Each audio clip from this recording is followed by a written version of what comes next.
Hello, everyone.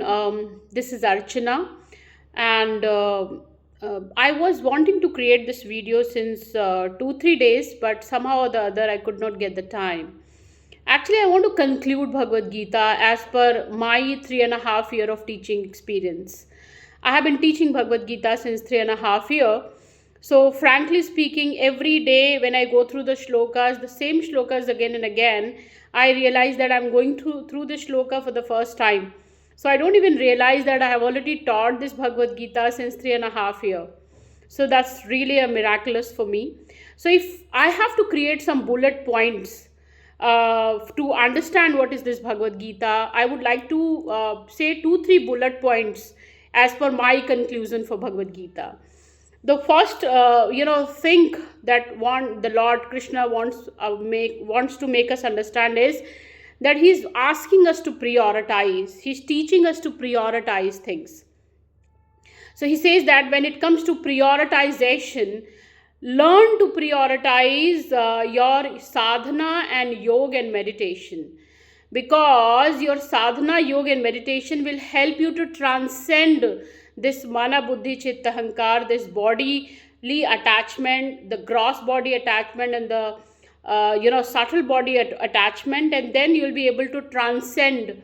So what is important is look at your prioritization, to whom what you are prioritizing and why.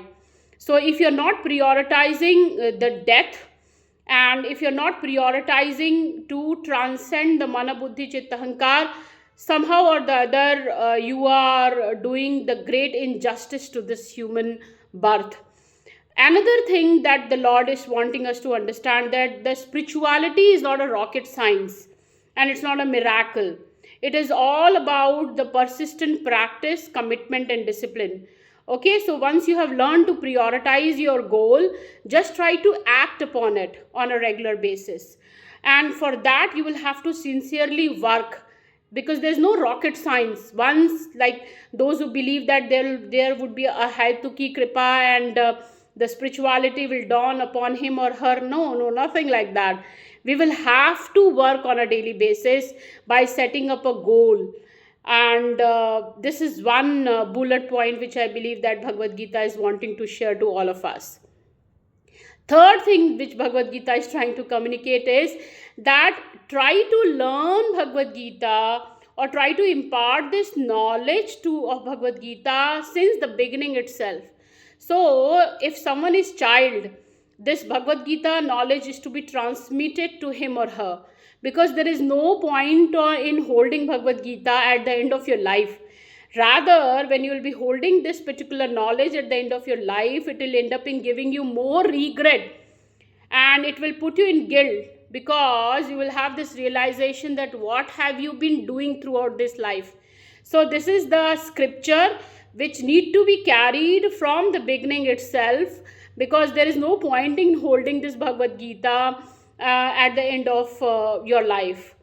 Another bullet point which I believe is that Bhagavad Gita can only be understood when we have an enlightened master. So if we wanting to understand Bhagavad Gita in the absence of an enlightened master, then Bhagavad Gita will never reveal itself.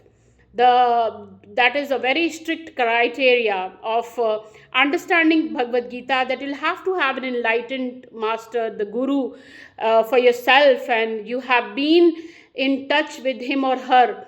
Only then you can decode Bhagavad Gita.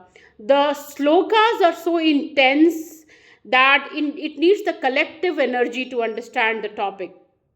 So the Bhagavad Gita should never ever be dealt in isolation. It's not like that I have opened the Bhagavad Gita and I'm reading. Involve the group energy. Be the part of that discussion. Be the part of that jnana yajna. Jnana yajya. Yeah. So only then you will be able to derive the essence of Bhagavad Gita properly, and you will be able to understand what Bhagavad Gita is trying to communicate. So these are the couple of bullet points which I wanted to keep in front of you. That's my personal viewpoint, because of my 3.5 year of teaching experience. Thank you.